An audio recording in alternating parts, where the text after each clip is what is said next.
Good afternoon. Thank you for being with us today. From our oldest members who've been diligently supporting us since the beginning of this auspicious event, as well as every new phase to our 21st annual National Science Week, we extend a warm welcome to you all. On behalf of the National Science Week team, the Department of Science and Innovation, the South African Agency for Science and Investment, as well as Northwest University Faculty of Natural and Agricultural Sciences, in conjunction with Science Center, we sincerely thank you and acknowledge every one of you for extending help to us in making this event a grand success. Trust us, all of this would have been just a dream if not for your immense support. Today, I'd like to point your attention to all our fresh-faced learners from different institutions who are making their voices heard by participating and engaging with our distinguished guest speakers and honoring our appointment by streaming our live webinars and attending this auspicious event. You are here today because we value your contributions. We grow and scale successfully only with your dedication. You are an integral part of the National Science Week success story. This year's theme is Making It Possible Through Science. Dr. Moteo Koitsiwi, Dr. Hazel Mufandu, Professor Tebe Midupe, Professor Oliobokola Babalola, have encapsulated that for the past few days, speaking on different topics of interest. We're left with two webinars and we'll be concluding this year's annual National Science Week. Please make sure to join in tomorrow. We'll be streaming the webinar live from Northwest University Potchefstroom campus. Our distinguished guest speaker will be Prof. Alida Herbst, who will be exploring multiple losses and complications in grief as mental health concern during COVID-19 pandemic. I know this is the part where everybody is waiting for. Today, it gives me great pleasure to introduce you to our distinguished guest speaker, Dr. Francis Lugayizi. A round of applause for him, ladies and gentlemen.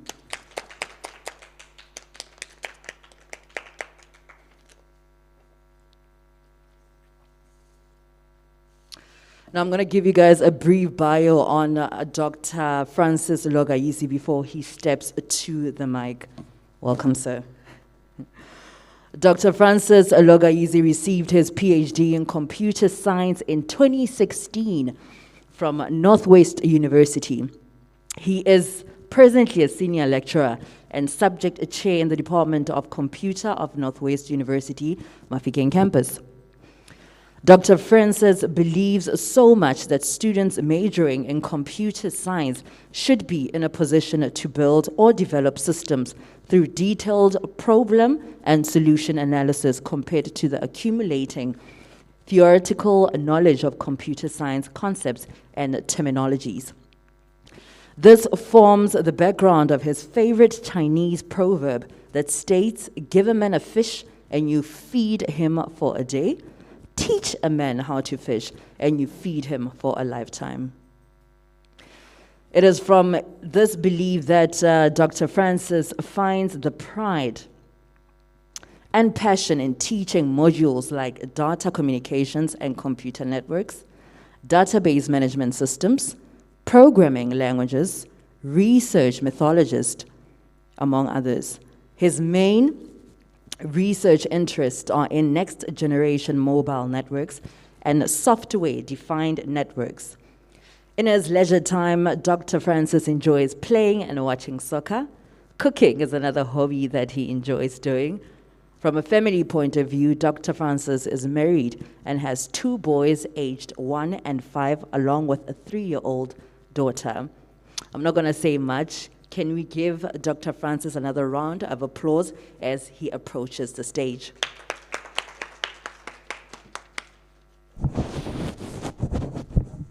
Thank you very much for that introduction. I won't have to do another one, but I'm glad I'm here, and I would like to use this opportunity to share as much information as I can. I'm sure the current slide that you're looking at, you've been seeing it for, I think, a couple of minutes. I won't have to go through it. It sets the background of my discussion this afternoon. And as the brochures have been showing there, I'm here to present mainly on how the current pandemic that we are going through is actually fast-tracking the fourth industrial revolution. And yes, I'm going to be exploring on what the fourth industrial revolution is, but already you can look at it as the current technologies that we are using or we are being forced to use to carry on our lives.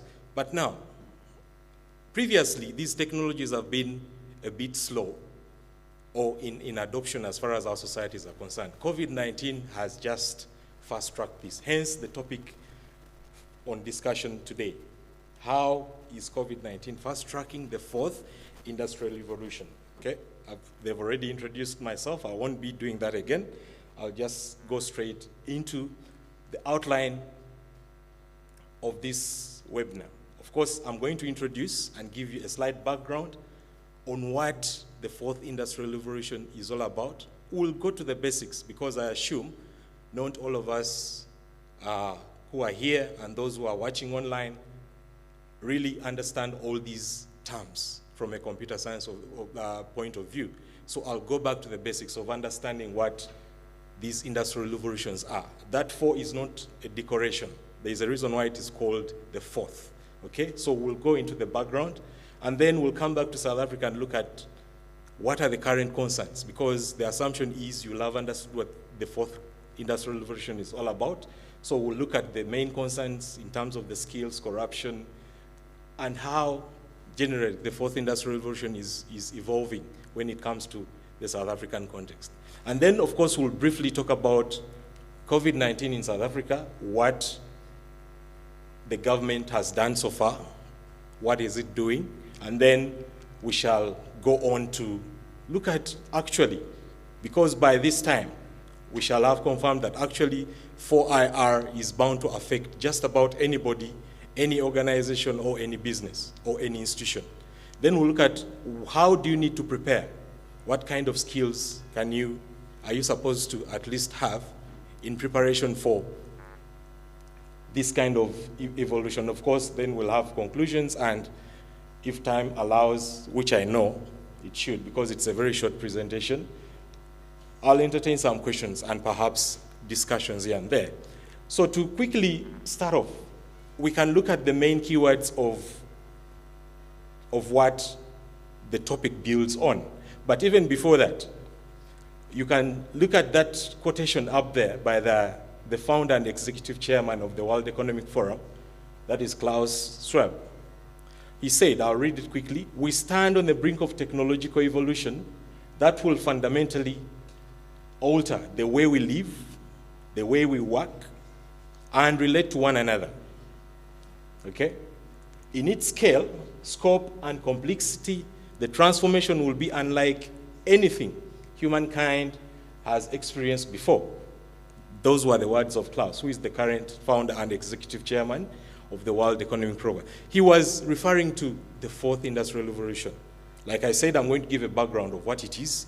But even before that, there are some concepts we need to first understand because these are the keywords that are going to keep coming back in this presentation. First of all, even to the basic understanding, we know what an industry is, simply a branch of economy that deals with the production of goods and where services are also involved. And then a revolution, anything that is going to cause a dramatic or wide change in our society can tantamount into a revolution.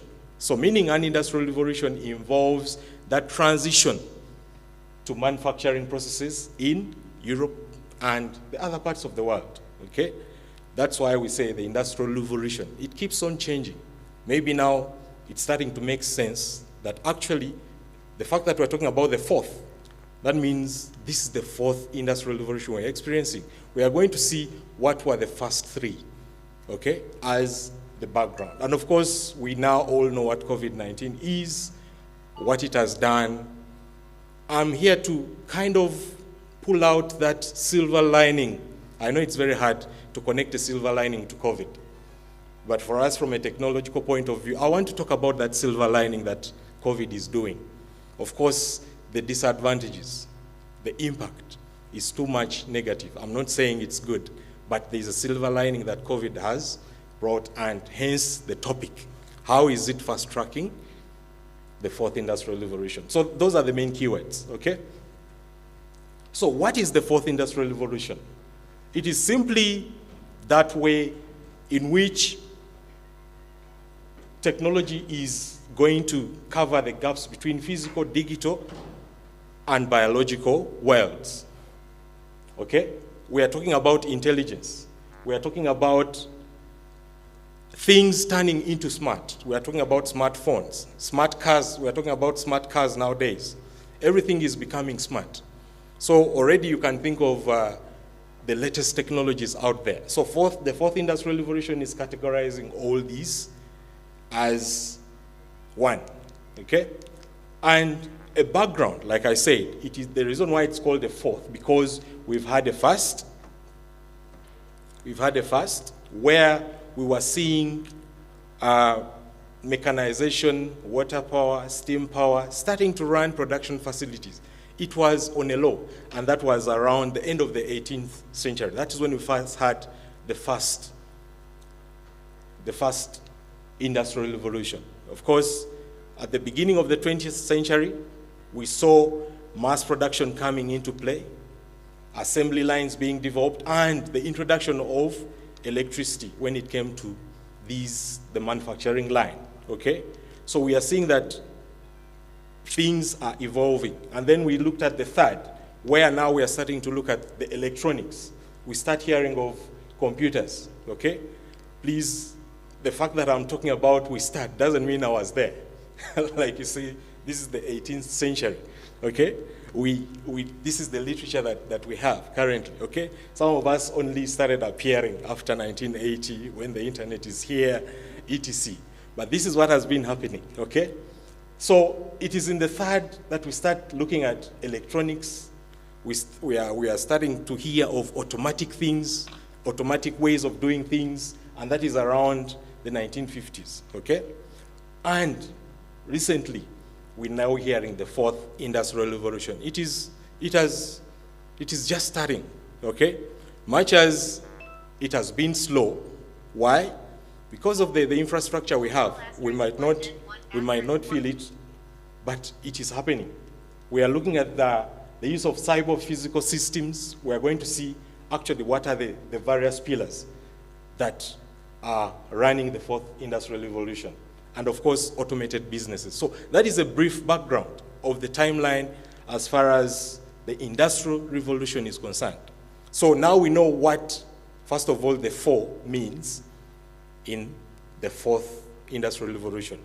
I know in South Africa, it has been there, people talking about it, that what is it, and then you don't care what they're talking about. That is the purpose of this presentation today, okay?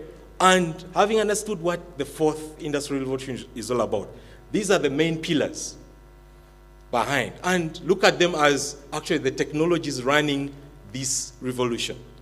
Trust me, you must be falling somewhere. There is a person who has lost a job because of one of these technologies. Okay? I'll briefly talk about a few, and then later we shall see actually the content of this topic.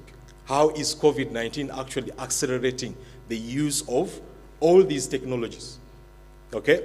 Currently, this webinar, yes, for us we are here physically, but it is being transmitted almost, I must say, if we have international people globally, because now anyone who can have the access details, they can access this webinar, and it is being transmitted live. Already, we are looking at what? These technologies, and that is, for example, in cloud computing. Cloud computing is all about using computing resources anywhere, anytime, with any device. There are some of you who are accessing this webinar on your cell phone. Some are seated on their PC, some are using their tablets, and it is because of the rate at which technology has moved. Something like that wasn't there in the first, it wasn't there in the second, it wasn't there in the third. Okay? And then we have what we call cybersecurity. Probably you needed to log in to get into this webinar. Okay? We are seeing that the physical wars out there are reducing. All these wars are moving online. Okay? Some of us, the fact that we are now, for example, working from home, it is turning out to be a bit insecure because now the criminals are also moving online. So there is that component of cybersecurity. How do we secure ourselves? There are technologies out there that are meant to secure ourselves when it comes to online. And then cognitive computing, we are now trying to train our devices to start thinking like humans. Okay? This is where you hear of the word artificial intelligence, machines behaving like humans. You've seen robots, you've seen vacuum cleaners that are literally cleaning a place by their own selves. Okay, you've seen assembly lines right now that are just being controlled on a computer, sometimes even remotely. Okay, that is happening. Businesses are all embracing this. RFID technologies. Some of us, when we were getting inside here, we were using access cards. That is a good example of what an RFID technology is. Okay? The reason why, for example, supermarkets really open their doors, and then you wonder, how come customers do not just take out these products? Because all those products in those supermarkets have what we call RFID tags to keep track of that inventory, especially if it is being stolen or being bought, and they need to track it, basically. Then you have the Internet of Things. From itself, the Internet of Things. We are seeing gadgets communicating to each other, okay? A good example is, let's say, I think it's around time where, for example, my kids are supposed to be coming back from school. If I remember that I've left the swimming pool open, it's a matter of having my cell phone and dial it, and then the swimming pool does what? Closes. That is the Internet of Things. Things communicating to themselves. Okay? That is how quick technology is moving. Then we look at big data. Later on, when I bring in the component of COVID, you will see how much COVID is now accelerating this. You've not been hearing these things before because the pace has been so slow in adopting it. Probably all you have is your smart gadget. But you do not know how this smart gadget is receiving data. You do not know how WhatsApp is working. Okay? So indirectly, you are embracing this technology, only that you aren't aware that you are. A good example of big data. Big data is simply dealing with large volumes of data to pick out patterns of how a phenomenon is playing out. For example, you've been hearing the daily cases of how COVID is spreading. How do they decide that, okay, right now, Northwest University is the epicenter of Mafikeng. I'm not saying Northwest University is the epicenter for COVID in Mafikeng, but you wonder, where do they come to? How do they arrive at that decision? It's because they're using some data that they are analyzing to decide that, you know what, today, Mafikeng Northwest University hasn't been so good as far as the COVID numbers are concerned. And this has been countrywide. So there is software out there to pick out data patterns of how to decide that, you know what, let us intensify on the SOPs when it comes to this area, or even allocating resources to make sure that people don't die, for example, or businesses don't get affected so much. And then we've seen advanced robotics. Robotics ties well with cognitive computing, whereby robots are taking over work. Recently, I saw a video where vaccination, it's actually a robot that is now giving vaccinations out there. Currently, Northwest University is busy giving us vaccinations, but it is still human giving these vaccinations. But in other countries, it is now robots that are giving these vaccinations. Okay? We have robots that are making medical deliveries. Okay? That is an example. And then 3D printing. Some of you have seen these face shields. Those are being printed by what we call 3D printers. Okay? That is all technology. And then there's also machine-to-machine communications, whereby this computer communicates to another computer.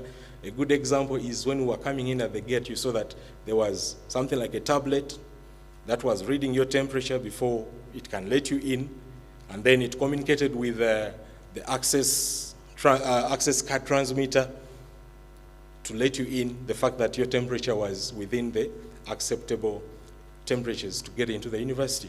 This is all the technology. This is just a brief run-through of what the fourth industrial revolution technologies are.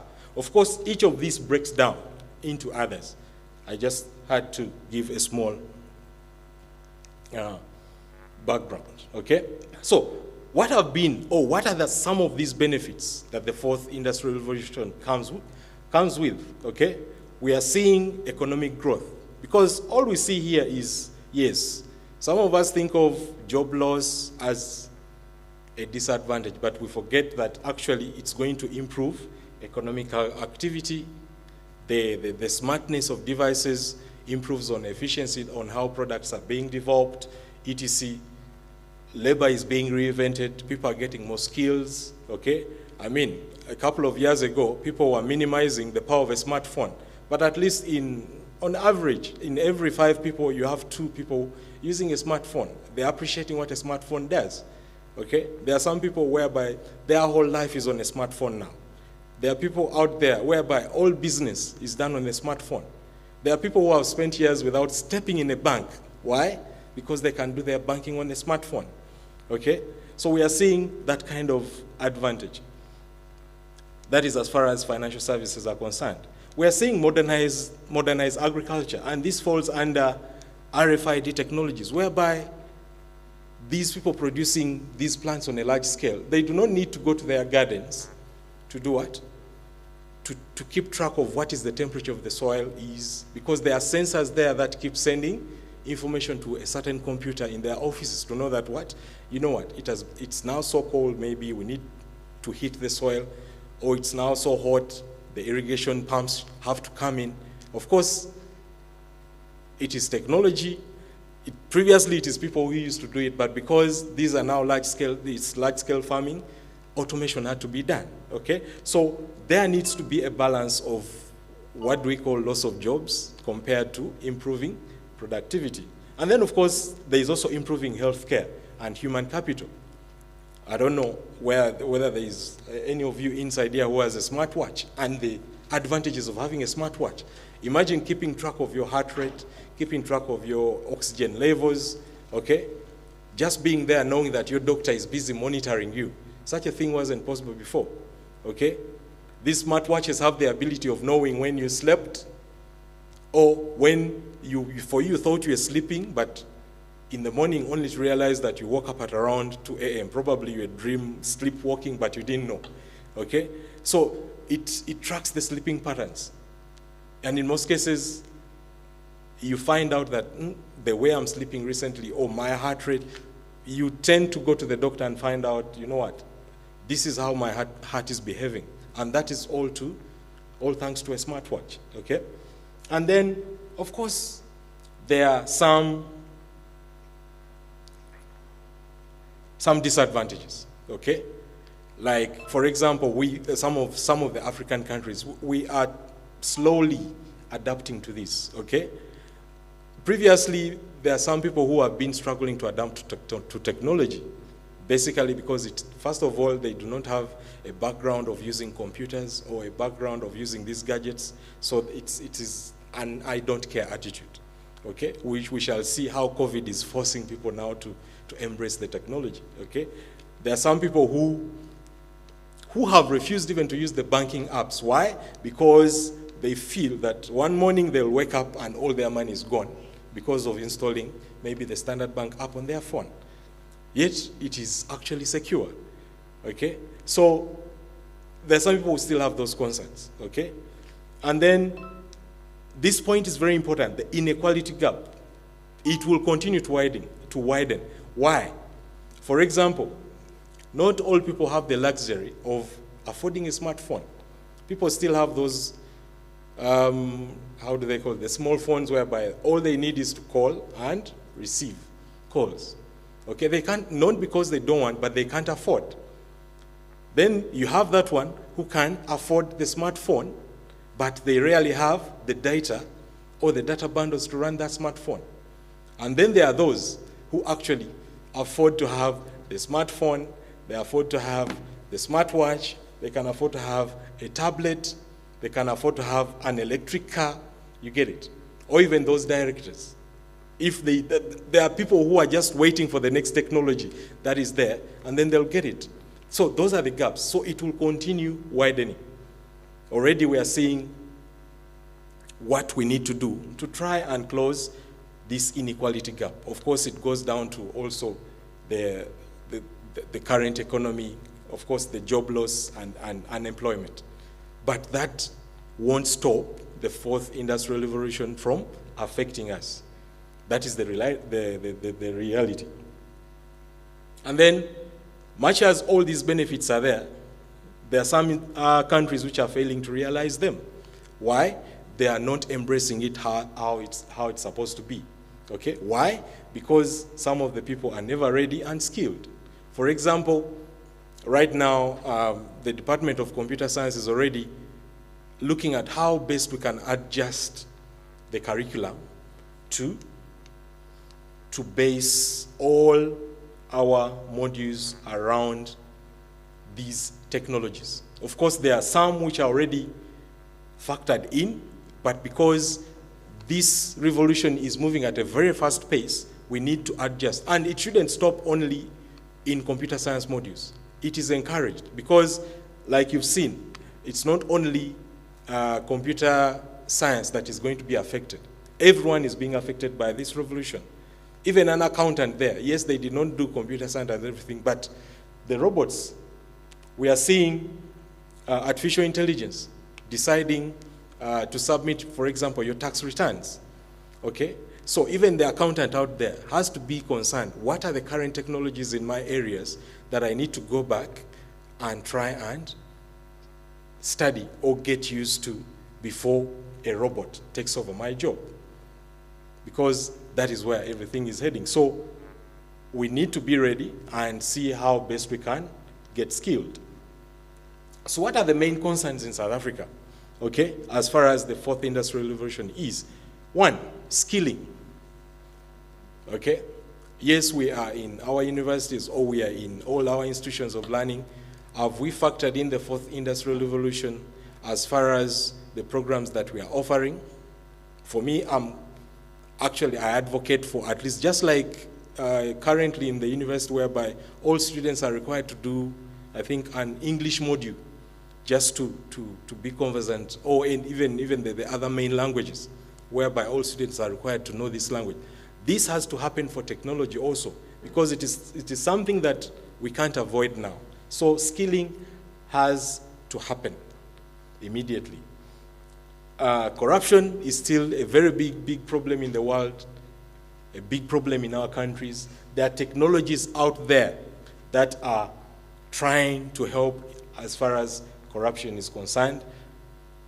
There's wealth distribution. I've just been talking about these technologies are coming in, but they're just going to continue to widen the gap between the poor, the middle class, and the overrich. Okay? So there has to be, how do we bring in that person who can't even afford a cell phone to understand what the fourth industrial revolution is and how best they can prepare for it despite their status?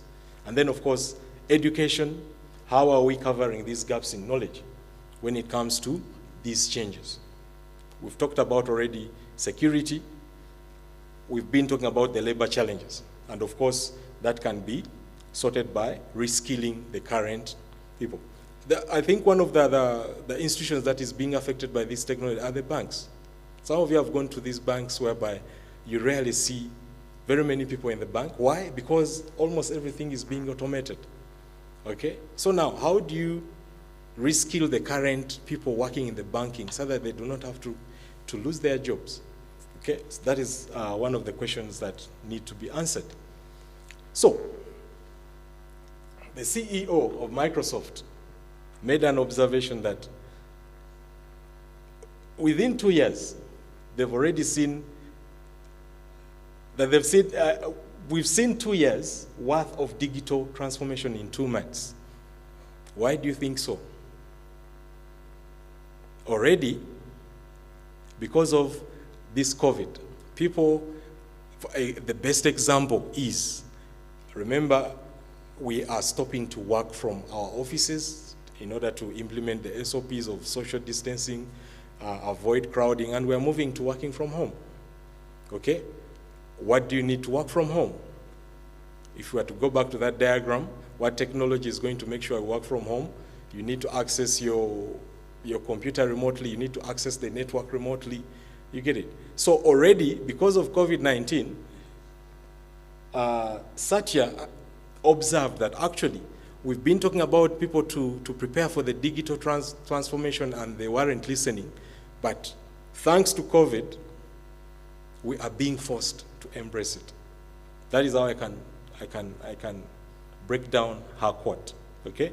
So going to COVID in South Africa, I would like to commend the government for the plan they put out there to combat the spread of COVID-19.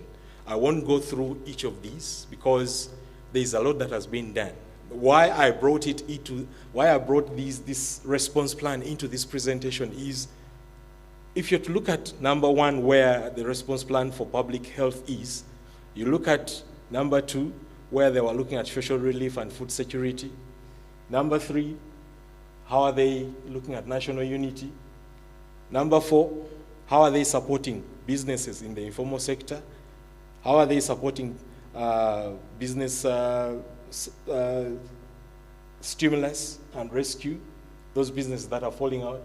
And then communication and information. You see that they missed out on accommodating how the 4IR is being propelled by actually COVID-19. For me, I feel they had to prepare the nation for the fourth industrial revolution. Because, yes, they were busy preparing for COVID-19, but this COVID-19 they are preparing is now preparing the fourth industrial revolution. Because before COVID, remember, they were busy coming up with plans of how South Africa should move along with the fourth industrial revolution. So I feel they were also supposed to bring in the fourth industrial revolution and see how best it can work hand in hand to fight COVID-19 in South Africa. Okay? I just brought this in to show that much as they were planning this response plan, there is something missing there's something missing on the fourth industrial revolution. Okay? So, the biggest question of this presentation, how is COVID-19 accelerating the need to adopt those technologies you saw? We all know what COVID-19 is. We all know the dangers. We all know what it has been, what it has forced us to do. Okay? From putting on masks, to keeping social distancing, to losing jobs. But then, how is it actually accelerating the need for this? It's no longer business as usual, as we know, because we are talking about it as the new normal, okay? There are some businesses which have closed. Those that have remained open, they've cut down on their employees. And even those employees they've cut down, they've been asked to work from home or even cut on their salaries just for them to survive, compared to being closed down. And then there is, in order to implement all those three, meaning you've forced people to work from home, that means you're going to be forced to what? To embrace those technologies, because how are you going to keep track of what they're doing, which is currently the challenge?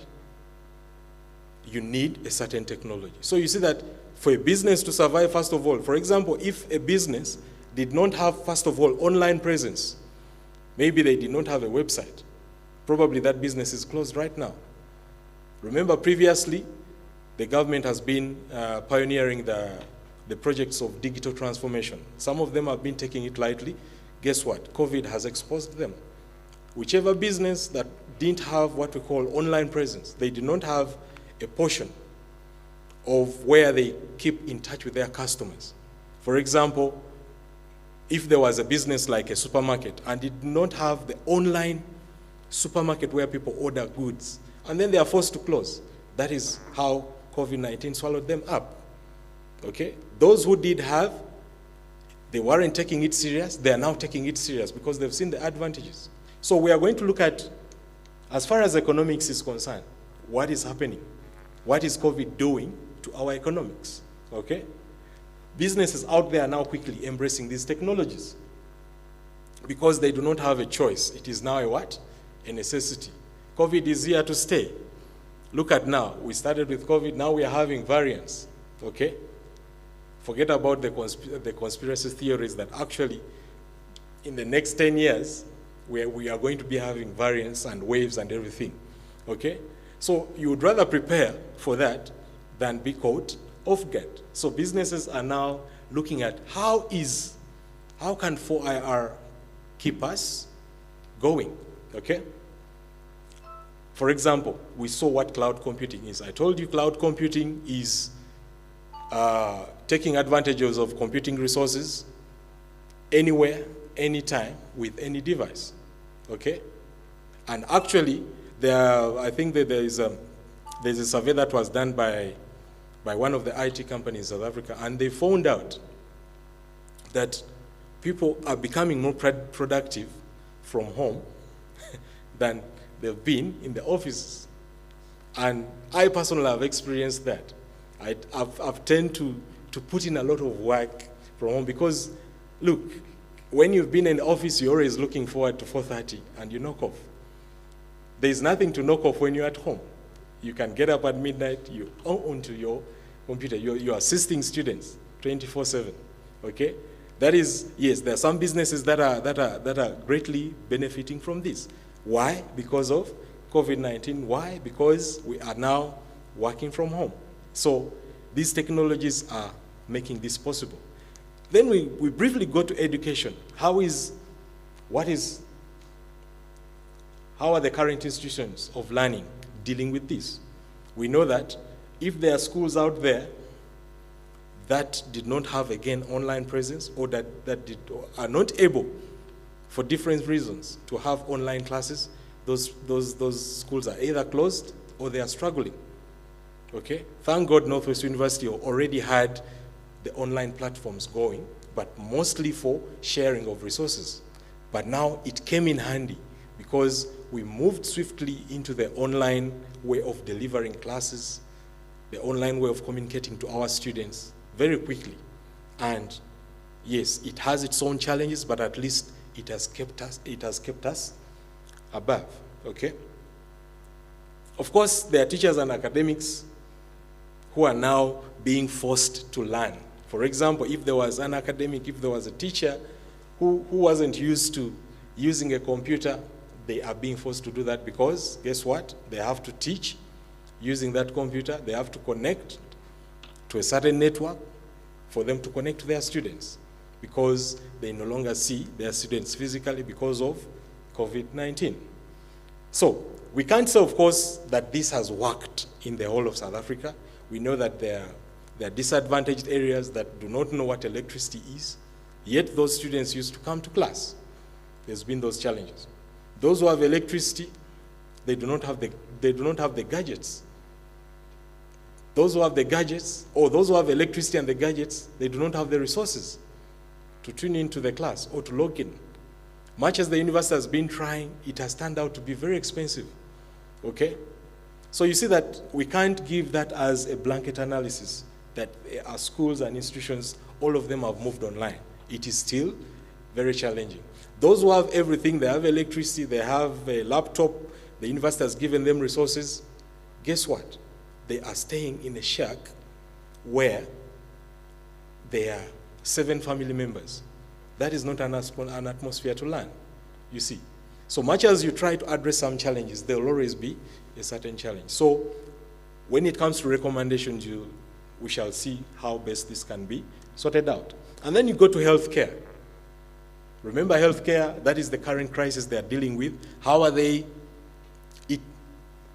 COVID has forced them to look at 4IR. How? It is these technologies, like the 3D printing we talked about. 3D printing is like printing the jacket of this phone, okay? Some of you have seen the face shields. That is what we call 3D printing, okay? That is the technology that is being used to develop face shields to protect not only us, even the doctors out there. Because you've seen doctors putting on the face mask and then the shield itself to help them protect their eyes. There is artificial intelligence that is helping to develop COVID-19 contact tracing. Okay? That is artificial intelligence behind. We are seeing all these numbers. Why? Because they have applications that are tracking. You've entered a place whereby they take down your temperature, they take down your details, because they need to know, in case you turn out to be COVID, they would want to know how many people have you come into contact with. And then they go check up on those people. This is how these numbers are coming up. These numbers are not coming from space. They are using software out there to keep track of these infections. Okay? Then we have what we call the drones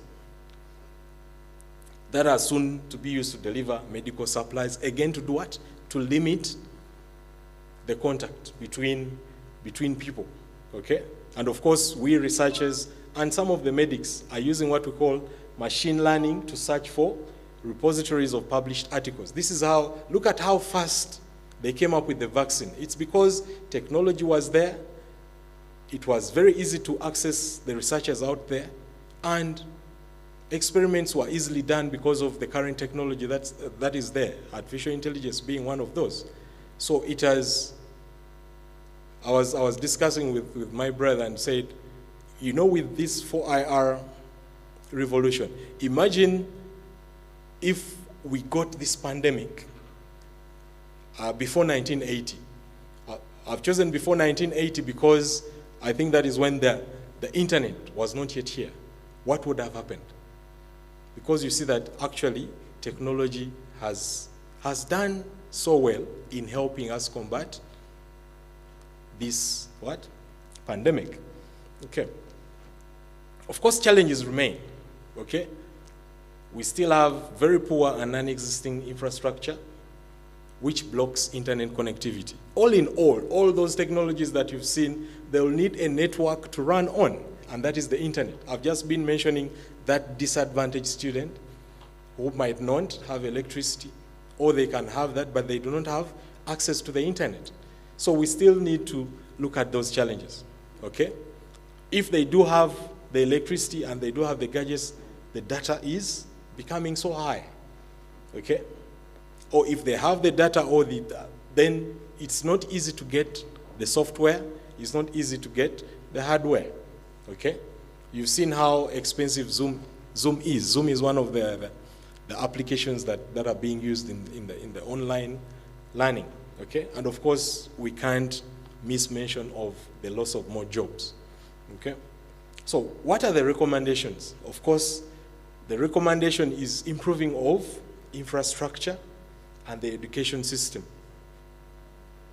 to create a fertile ground for South Africa to reap the rewards of the fourth industrial revolution, as you saw them, okay? So that is why I said, yes, COVID has been full of negative impacts, loss of lives, loss of jobs, uncomfortable life, okay? The reason why I took off a mask, I can't speak for long without taking it off. Thank God the officials here allowed me to do it, because at least there is a recognizable distance and they have their masks on. Otherwise, I wouldn't have lasted this long with the mask on. But we have nothing to do, okay? So, now that COVID-19 has forced us to rely on the 21st century technologies, our governments, okay, not only the South African governments, even if there are those out there, the same applies, because COVID is everywhere. We need to consider strategies of preparing our people, preparing our young generation, to preparing even our high school students of what 4IR is. And of course, how do you do that? We have to look at the curriculums right now. Okay, those schools that are not teaching the students some bit of technology, what are they waiting for? They shouldn't put the pressure to, they shouldn't put the pressure onto the universities. It should start from down there. So what kind of skills are needed in this case? Okay? So SASETA came up with some of the skills that are needed to prepare for the technical, for the fourth industrial revolution. There are many, but these are some of them. And these are not skills only meant for computer science students. No, these are skills meant for you, even if you know nothing about computers, because as you saw, 4IR is going just about anywhere. You might be having a job somewhere, start thinking of how the fourth industrial revolution is going to affect your industry, okay, or your job in particular. There are some technical skills you need to have. You need to have cyber skills. If you've been that person who doesn't want to do online banking, find out. Why is it that other people are doing it? What am I doing? Why am I so scared of doing my banking on my smartphone? Okay? You see that right now, actually, it is even risky to handle cash because they say these money notes are also a spreader of this COVID. Are we together? So that means you should do your banking more electronically than before. Then, do you have some basic computer skills? Or what information technology skills do you have? That is as far as your industry is concerned, because it is bound to be affected. And of course, we have the interpersonal skills. We've seen that COVID-19 has exposed most of us. Some of us get shocked. Most of these people, they have the ability to fight this COVID-19, but because of getting shocked of it, some of them die of shock. Okay, some of them are not able to adapt. So these are some of the skills. I won't mention all of them, but combining these, this is one way that we can prepare for the fourth industrial revolution. So to conclude, of course, amidst this pandemic, we shouldn't forget that actually technology is still evolving, and COVID-19 has just propelled that more. So meaning our organizations and institutions, they have to be more creative, okay? They have to redesign curriculum programs. Companies have to reskill their workers, okay? And then, of course, system designers, now they were talking to us. We need to incorporate government, civil society, and health practitioners during system development. Of course, we teach this to the students, so this has been ongoing. And then, of course, universities and firms should be key players in coming up with these strategies and plans going forward. I think this leads me to the end of the presentation. I would like to thank you so much for paying attention and listening. If there are any questions that came in during my presentation, I would gladly take them. Any discussion, deduction, suggestions is also welcome. Thank you so much.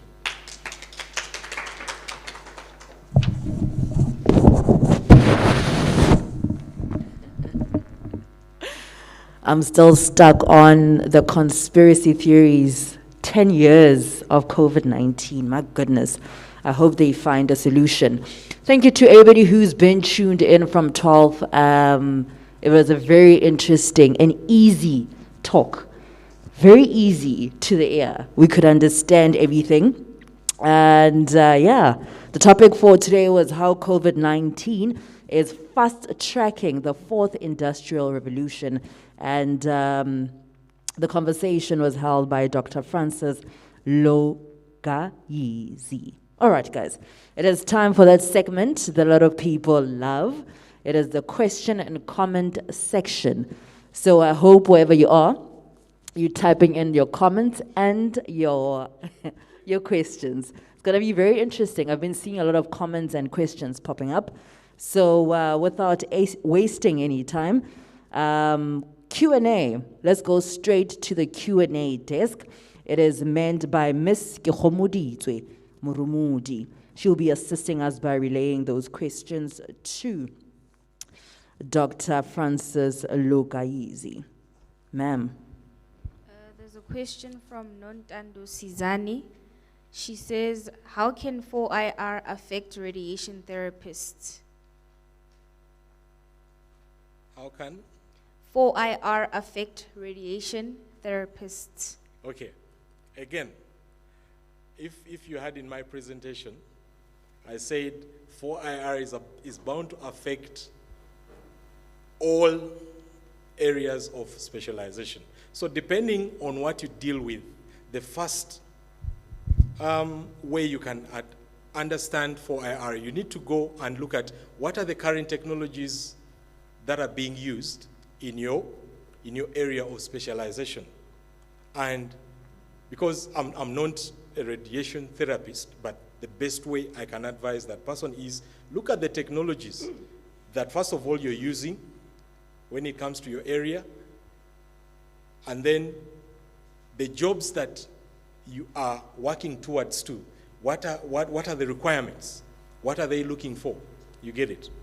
So whatever they're dealing with, you need to start with where is your technology heading as far as your specialization goes. So I can't come out and say, you know what, in radiation therapy, this is what is happening. That is another presentation for another time, because I would need to first of all understand your area of specialization and then come and advise accordingly that, you know what, in your area you need to make sure you get this kind of training, because you need to understand that this is how robots are going to be threatening your job. You get it? So that is how best I can reply. Thank you. And then Manzini is asking, can you please elaborate on loss of jobs? Okay. Loss of jobs, I'll use an example. I've been using the example of the banking sector, okay? For example, I do not know the last time I entered a bank. Or even if I can roll back 5 years, okay, 15 years, when I opened my bank account, I had to, when depositing money, I had to go to the bank. Who was there to receive me? A bank teller. When I had to withdraw money, I had to go to the bank. Who was there? A bank teller. Guess what happened? They introduced ATMs. These ATMs, it's not people sitting in these ATMs. Everything is automated, okay? You know that now you can deposit money with the ATMs, you can withdraw money with ATMs, you can make transfers, you can buy things on your cell phone. So the bank now asks the teller inside, really, are you just going to sit here for the whole day? They have to retrench that banker. That is one of the examples. Again, it goes to, if you're a banker, look at the technology strategy of the bank. Is it going to affect you? If it is yes, how are you going to reskill yourself? That is just an example. So it's technology trying to replace human operations, basically. That is how jobs are getting lost. Thank you. Last question from Bakang Ditibani. He or she is asking, what are the effects of 4IR in the labor sector which leads to the loss of jobs? I think that is the same question. It's the same question. Oh, I think there's another one. The 4IR continues to evolve at a very rapid pace within our societies, both directly and indirectly. So please use this opportunity to send in your comments and, of course, your questions. We have another comment or question? All right. Okay. It's from Nadine. How relevant is 4IR to South Africa, considering the concept was created by a German researcher to address German economic goals? In South Africa, we lack fundamental infrastructure in most areas for internet access. Quickly, yes, these technologies are created elsewhere, but look at how they are affecting us. These companies come and invest in our countries. They are leading to the loss of jobs. So it is, unfortunately, that is the way of life when it comes to technology. It's like change, okay? You might want not to change, but change is going to come and change you. So, for example, again, most of us were not fans of smartphones. It is not something that we invented. But because of the advantages that the smartphone came with, we are embracing the smartphone. So the same applies to these technologies. Yes, we might not have the infrastructure, we might not have the hardware and everything to deal with it, but that is the reality, okay? For example, when COVID came in, we had no choice and say, no, you know what, in South Africa we don't want COVID. It came in. Are we going to accept COVID to take us with it? So the same applies to technology. You can either accept and embrace it and move along with it, or be left behind. Okay? I was just giving an example of roll back 20, 25 years ago, or before 1980. Imagine this COVID-19 took place then. What would have happened without technology? I think we would be facing very many infections, because I've been talking about technology helping us to track who has infected who and where have they gone, okay? So for example, you just end up entering Gauteng, not knowing that that is the current epicenter. The president wouldn't know that, you know what, this period, we need to do what? To implement lockdown so that the spread of COVID stops. Without technology, such decisions cannot be made, okay? Yes, the challenges are there. We just need now to concentrate on how do we deal with these challenges. That is why in one of the recommendations is government needs to now think of strategies of how to improve the infrastructure to embrace these technologies, because they are here to stay. Thank you. All right, it is the webinar, the last one that will be held here in Northwest University Mafikeng campus. And thank you so much to everybody who is participating in the chat box. We've got more questions and comments. I'll be leading you guys to the Q&A desk. Achike Kana is asking, 4IR rollout before COVID-19 versus during the pandemic. Are we not being manipulated to consume technology at a rate that suits an agenda being pushed by a small group of people? I fear the 80-20 rule at work here. It goes to what I've been saying. Unfortunately, that is the reality, okay? It is change. Like I said, you either adopt to the change, or change will change you, okay? For example, again, there is another theory that with time, it might not be easy to move without a COVID-19 vaccination certificate. It's not yet confirmed, but this is how the things come about. Guess what? We will be requested to vaccinate. It is not what we like, but because it is the reality, it will need to be done. Again, it is the current change. It is changing things. You either adopt to it and live comfortably, or you'll be forced to do it, unfortunately. All right, let's make things a bit interesting. Can I please get somebody to give Honest the mic? He's got a question for us. One of the people attending the live seminar held by Dr. Francis Lugayizi. It is the National Science Week, and yeah, we're celebrating the 21st annual of it. Honest? Hi, I have a question for the professor. When it comes to the rapid use of technology and the machines that we have, how do you think businesses and industries will adapt when it comes to energy wastage and climate change, for instance, especially when it comes to data centers, cryptocurrency, and blockchains? Okay. So your question is, how should businesses adopt to climate change and blockchain technology? You looked at one of my presentations is, remember, first of all, we are facing a lot of corruption, okay? According to the small research that I've done in blockchain technology had the ability of at least curbing corruption. If you understand what blockchain technology is, it keeps track of the ledgers, okay?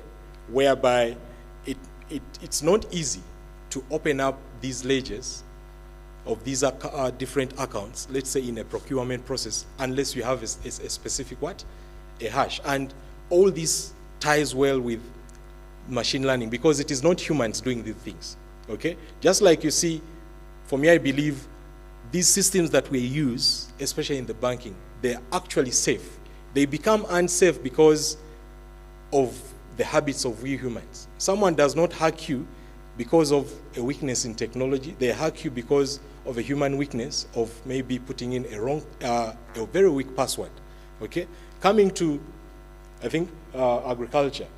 I showed you cognitive computing, where we bring in sensors. Okay, and I said, for example, large-scale farming. Okay, there are sensors out there that are being used in real-time monitoring of crops out there. Yes, it is leading to loss of jobs, but reality is a business has to make profits. So now the challenge is, how do these businesses, or how does government make sure the people are getting skilled to work along with, for example, these robots? Okay, I'm not like selling computer science here, because indirectly another person will say, this guy is trying to get more students into computer. Because remember, all these technologies, there will be people who have to manage them. Okay, but you, the person working at the farm, how are you going to motivate to the owner of the farm that you have to stay there when they've observed that, no, he has a system to help them water the plants for this matter? Okay, it goes back to what I've been saying, that technology is here. Unfortunately, we have to adopt accordingly. Okay, thank you. We're still focusing on the question and comment segment. I'll be taking questions and comments from the chat box. And the questions are directed to the speaker. Ms. Kihomudizwe and Ms. Lerato have been assisting us by relaying those questions to Dr. Francis Lugayizi. Thank you so much, Honest, for your question. And let's move on to Ms. Kihomudizwe. Seth Mukiti is saying, as a computer science student, I must say I am embarrassed that I had not considered the positive impact of COVID-19. This was eye-opening. Thank you, doctor. And then Manzini has a question. What is being done to ensure that those people who've lost jobs are likely to, sorry, I made a mistake. What is being done to ensure that those people whose jobs are likely to be lost due to 4IR, what's the solution? For an example, based on the example you mentioned of ATM. Again, reskilling. If those who have lost them currently, they just need to go back and reskill themselves. Those who have not yet got the jobs, they need to be strategic in what jobs are they applying for and how will they be able to sustain those jobs. Then to the government, it is now the challenge of the government to pioneer projects, to pioneer programs that are going to help reskill the population. Otherwise, they are going to continue giving out, how are they called? In the relief plans, this issue of giving out handouts, okay? For example, in the US, much as they've reopened again, there is a problem that actually the fact that they used to give out handouts or relief packages to their people, someone was getting a relief package which is more than their salary. So they do not even want to go back to work because they are going to be getting less than what the government has been doing them. That is the disadvantage of now giving out these relief packages. So imagine if the government was already reskilling these people. And then, of course, to the institutions of learning, again, we need to align our programs to the 4IR so that students don't reach into the industry only to lose those jobs again. Okay, thank you. One of the most interesting talks, so many questions and comments from the chat box. Very interesting. Let us go back to the Q&A desk. Rodney Sibupelo is saying, very wonderful presentation, doctor. I think we still need to adapt to changes, not only looking at challenges, but in preparation for the worst while integrating 4IR. It's a wake-up call. Thank you, Rodney. And then Pimelo Mogeti is saying, I would like to know, in your opinion, is South Africa in its current economic state ready to go into 4IR? They have no choice. That's it, thank you. Oh, sorry. All right, we're going to be taking more questions and comments from Ms. Tidimalo. Thank you, Doctor, for such a great presentation. I just want to say this. I need to take it out of my chest. You know, I did BSc Chemistry, Maths, and Applied Maths, right? When I was during my curriculum, I did not do any computer science at all. And then when I got to third year, I was expected to code using MATLAB. And I was like, what? So now I had to teach myself how to program from start, which was a challenge. So I like the fact that you actually touched on the reskilling of education and everything as a concern. And I wanted to ask you, do you think for me to actually make my degree relevant currently with the situation we're in, do you think I should probably pursue some kind of course, maybe master in MATLAB coding, or do you think there's other more relevant languages that I could actually master in? Okay. I wish you were one of my students. Normally, the first lecture I give is career guidance, always, okay, at the beginning of the year. And always my advice is, one of my classes is one of the exit levels, that is third year. And one thing I tell them is, during job hunting, don't look at the job because it asked for the degree that you've done, okay? Even right now, even if you don't intend to look for a job, it is still the right time to look at the adverts of those jobs. Yes, assume you have the degree. Look at the other requirements. It could be a requirement of knowing how to use a certain software. You're not under pressure to get that job because, for example, you might still have 2 years or 1 year. You can use that 1 year to reskill yourself. I mean, technology is there. Look at this YouTube here. I'm sure you've confessed yourself that you taught yourself. That means it's possible. So as we go through our processes as university to realign all these programs, to make sure such a thing doesn't happen, you can start on this process. When you look at a possible job that you would want to be, what requirements are they looking for away from the basic requirement of a degree? There's a particular company that might be looking for an expert in MATLAB. So it is, because we do not teach MATLAB, for example, as a software, because it is just one of the tools that we use to help get assignments done, get projects done. But in the process of getting the projects done, remember, you're learning. But remember, the company needs proof that you know it. So what do? You need to do your homework and find out, is there a vendor out there who trains me and gives me that proof in form of a certificate? In computer science, we have what we call certifications. On top of a degree, okay, some companies require a form of certification that actually you can repair a computer physically. Yes, we know you did computer science, you came out with a distinction, but we need someone who is going to prove to us that you can dismantle a computer and put it back together. Guess what? I pull out my certificate that I did it for 3 weeks. So my advice to you is, if that job requires MATLAB as one of the requirements, or especially where they say an added advantage, they mean those things when they put them in the job advert. An added advantage will have, having MATLAB would be an added advantage. Make sure, is there a company that can train me to become an expert in MATLAB? It's just an example. And this applies to all of you who might answer questions along the career routes. The same applies to you. It's just a different field. Thank you. Thank you very much. Let us go back to Ms. Kehomodizwe. I think she'll be taking the last comment and question. Achikekana is saying, take for example, what has happened to unemployment in South Africa recently. Even people who went to school can't keep up with the technology. We were not ready for the change. Very few people were affected positively by the recent changes. African solutions to African problem approach is needed.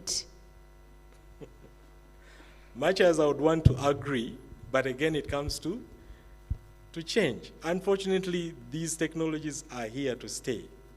I would have thrown back that question to him or her and say, let him give me an example where an African solution has worked well, especially if they have to leave the continent of Africa. Because I don't think you'd apply an African solution in Europe. Yes, unfortunately things are like that, but then I think the best way to solve that is come up with ways of supporting innovation more, because these technologies are coming up because of someone is busy innovating. So what stops us from addressing our African problems through innovation? Because we also have the brains, okay? So why not embrace these technologies while to use them improve our innovation skills so that we start finding African solutions to our African problems through our own innovation. Maybe they will also start adopting our technologies. So yes, I do support that, but right now, let us use these technologies to improve our innovation. Thank you. There's a Q&A section whereby Ms. Kihomudizwe and Ms. Lerato are assisting us by relaying those questions to our guest speaker. Our guest speaker being Dr. Francis Lugayizi, and he started his talk at 12, and this is the last talk we're going to be having here broadcast at Northwest University Mafikeng campus. Tomorrow is going to be an exciting day. We're heading to Potchefstroom campus, whereby the last and finale talk will be held that side. And speaking about the talk of tomorrow, Prof. Alida Herbst will be exploring multiple losses and complications in grief as mental health concern during COVID-19 pandemic. So please make sure that you tune in tomorrow. Let us go back to the Q&A desk. Ms. Kiho. Ironic is saying an eye-opening presentation. For some reason, I believe the pandemic is waking RSA government to adopt 4IR technology. Thank you, sir. Yes, that is why I called it a silver lining. And then Achike Kane is saying, this is by far the best session that I have a part of. Thank you so much, Prof, and to everyone who has been part of this session. Thank you so much, Achi. Thank you, everybody who's been participating and engaging. We're going to be taking one last question, going back to Ms. Keho. Ndumiso is asking, the SAHRC is probing an incident where a tenant was allegedly forced to either get vaccinated or have his rental lease terminated. Do you think SAHRC will stop intervening in such incidents? What is SARH? He'll answer that. Yes, I need to know that, just in case there are some legal implications. And then there's another one. Nadine is saying South Africa will end up adopting technologies, not inventing new tech. The first world will sell us old technology, putting us in a vulnerable security position. Consider the solar winds hack in the USA. I do not agree with that. That is why we have the Department of Science. Look at the next word. That word is not for decoration. There is innovation taking place. So I do not agree with that. I found the meaning of the acronym. Okay. It means South African Human Rights Commission. Now, please repeat that question, you see. The South African Human Rights Commission is probing an incident where a tenant was allegedly forced to either get vaccinated or have his rental lease terminated. Do you think the South African Rights Commission will stop intervening in such incidents? I'm afraid I'm not in position to give an opinion on that, now that there is a probe on it. Let us conclude the Q&A section. Ms. Lerato. Okay, from Johnny, in addition to our computers and phones, we have a whole other connection coming into our lives as well. We now have security cameras, garage opener, doorbell, fridge, etc. connected, and with each connected device we have, it means we have another point of entry and possible point of attack. So, if the goal of cybersecurity is to prevent attacks with so many devices and different manufacturers of these devices, how do we prevent attacks? Thank you. Very interesting. I think that question comes from the Internet of Things, like I gave an example on the technologies. And that is why we have research out there. So if you're to go and research more on Internet of Things, there are technologies out there that are meant to prevent those attacks. I want to tell you that as far as technology is concerned, there is nothing that is 100%, okay? I'm a strong believer that if something is made by a human being, it can be done, undone by a human being, okay?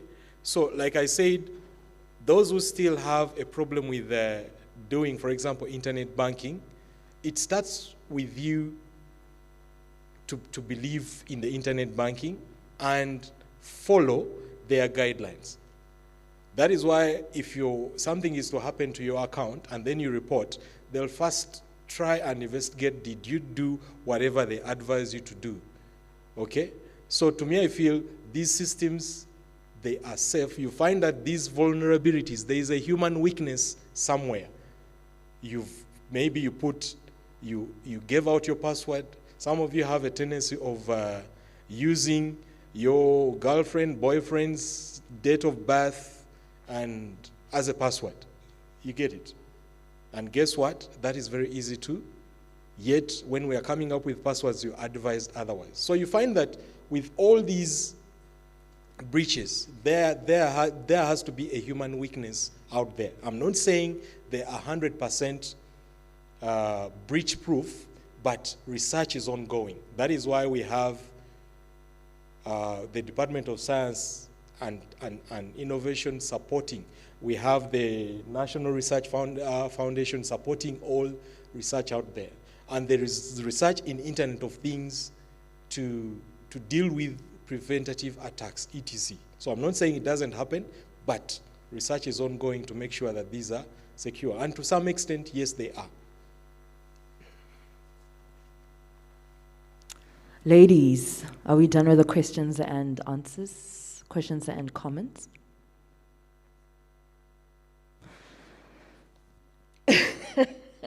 Thank you so much to our distinguished guest, Dr. Francis Lugayizi. He even said, sure, that was a lot.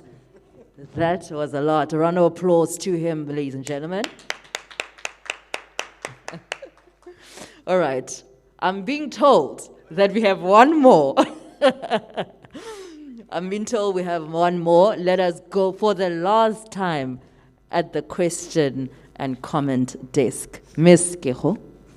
To recite my question, what makes you think eventually vaccines will be enforced on people through vaccine passports without Human Rights Institute intervening?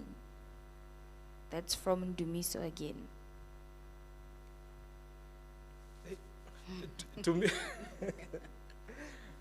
I have my opinion that eventually, yes, we might be, because just like you can't be assisted without, for example, an ID, okay? So for example, if you're a constant international traveler, they'll make it part of the traveling requirements. You get it? Of course, literature is still out there convincing people of what vaccines do. That is the first way. But I think it's going to happen, unfortunately, but we need to look at the reality. COVID-19 is here. We've seen how people suffer. You get it? So if you've done your due diligence and government is doing its due diligence, and I'm sure, I don't think government can come out and deliberately kill its own people. You get it? So we need to, basically, it starts from you. Do your own research so that you make your own decisions, so that if something is to happen, then you don't blame anyone, because it would be your choice. You get it? But when it comes to, let's say, for example, if the university one day comes out and say, you know what, our staff members, if you're not vaccinated, unfortunately, we'll have to cancel your contract. That's the problem now. You get it? So it's on personal level. We need to know, first of all, why are we getting vaccinated? Okay? Then you take it from there. For me, that is my opinion. You need to do your own due diligence and find out, and then you make your own choice. Thank you. I had already thanked Dr. Francis Lugayizi. Should we give you another round of applause? Yes. Okay. Please hurry up before next question comes. Thank you so much to everybody tuning in to our webinar, our last webinar here at Northwest University Mafeking campus. It has been an amazing week. And again, I'd like to thank Dr. Mateo Koitsiwi, Dr. Hazel Mufandu, Professor Teremi Dubi, Professor Olio Bokola Babalola, and of course, our distinguished guest of the day, Dr. Francis Lugayizi. Tomorrow, we're going to be having a talk at Potchefstroom campus. Please, it's the last one. We're going to be ending it with a bang. So make sure you tune in from 12. It will be held by Prof. Alida Herbist, who will be exploring multiple losses and complications in grief as mental health concern during COVID-19 pandemic. And talking about COVID-19 pandemic, we are still in a pandemic. If you're at home, please don't forget to sanitize and, of course, keep social distancing. Now, in conclusion, words are not enough to express the gratitude we have towards everyone responsible for this event. It's been an honor to be among such accomplished individuals and to be able to have facilitated this occasion before you all. Thank you all for being here today and live streaming this webinar and taking the time to patiently listen to what our guest speakers had to say, as well as engaging. Let's do this again at 12 p.m. As we conclude today's program, please give another round of applause and warm welcome to representative of Science Center and the facilitator of the National Science Week, Ms. Didimalo Damani. She will be giving us the closing speech, and yeah, we're done. It's a wrap. Thank you so much, Host Queen. Even though you basically said everything, I'm not needed here. Okay, let me just extend our thank you to you again, Dr. Lugayizi. We are indeed moving and making it possible through science and innovation, of course. Secondly, let me take this opportunity to thank the audience, both from home and the ones who are joining us in the venue. This wouldn't be possible without you. And thirdly, let me thank the powerful team, starting with our MC, Miss Queen. She's indeed making this week very interesting. And from our chat box, let me also take this opportunity to thank Oski Dume. I know her as Mapuli. Oski Khomuditso. And most importantly, let me thank the one and only powerful Sister Boss. Thank you so much, Ms. Lerato Mulematsi, for having us here and for such the greatest courtesy and everything. We are eating in Mafeking. Yeah. And to our technical team, thank you so much for always being here on time before all of us to set up everything and making this thing so smooth. And also to our IT team from the Northwest University, thank you so much for everything. And lastly, let me take this opportunity to thank, on behalf of the Science Center, let me thank the South African Agency for Science and Technology Advancement with the DSI as well, the Department of Science and Innovation. Thank you.